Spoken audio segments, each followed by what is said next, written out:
Бір адам үйінде күнде әйелімен жанжалдаса берген соң, ойланып тұрып, сол заманның белгілі ғұламасына баруды шешті. Ғұламаның алдына келіп, Хазірет, үйімде тыныштық болмай кетті. Әйелім екеуміз күнде ұрсатын болдық.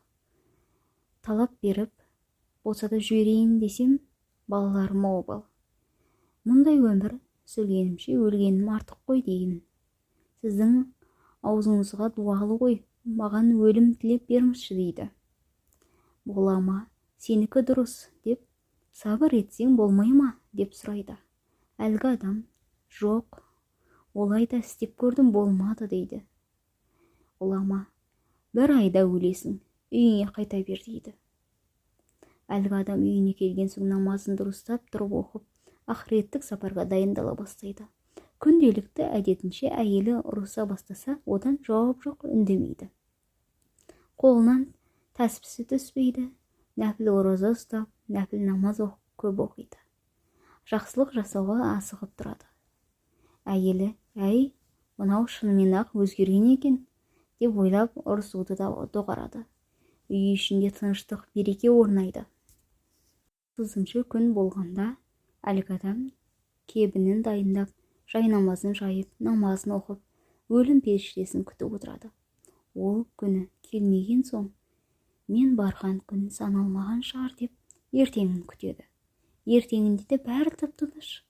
Әлгі адам кейде ай 31-нен бітеді, сол 31 күні аманатымды тапсырармын деп ойлайды. 32-33 күн болады. Әлгі адам осы айда садақа берген болатын, сол үшін созылған шығар дейді. 34-35 күн өткен соң шыдай алмай ғұламаның алдына барады. Хазірет, бүгін 36 күн болды. Әлі өлген жоқпын. Мұнысы қалай деп сұрайды. Ғұлама, бауырым, үйіңдегі ахуал қалай дейді. Үйімізде ұрыс жанжал тоқтап, тыныштық пен береке орнады дейді. Ғұлама, оның мәнісін білесің бе? Пайғамбарымыз өлмей тұрып өліңдер деп бұйырған.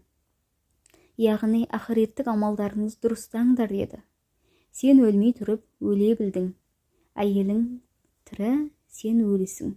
Араларыңда қайдан дау болсын деп жауап береді. Әлгі адам, ал сіз бір айда өлесің деп едіңіз. Ол қалай болды деп сұрайды. Ғұлама, адамның қашан өлетінін Алла ғана біледі. Мен саған айлардың бірінде, қаңтар ма, ақпан ба, шілде ме, әйтеуір бір айда өлесің дедім, деп жауап береді. Содан соң сөзін былай деп жалғастырыпты. Бауырым, адам баласы өз үйінде ақыреттік және дүниелік істерін тең ұстаса, тыныштық пен береке бірлікте бақытты өмір сүретін болады. Ал үйінде күнде ұрыс жанжал болса, ол үйден бақ пен береке қашады. Отбасыңа барып, баянды ұзақ өмір сүруіңді Алла нәсіп етсін деп батасын беріп шығарып салған екен.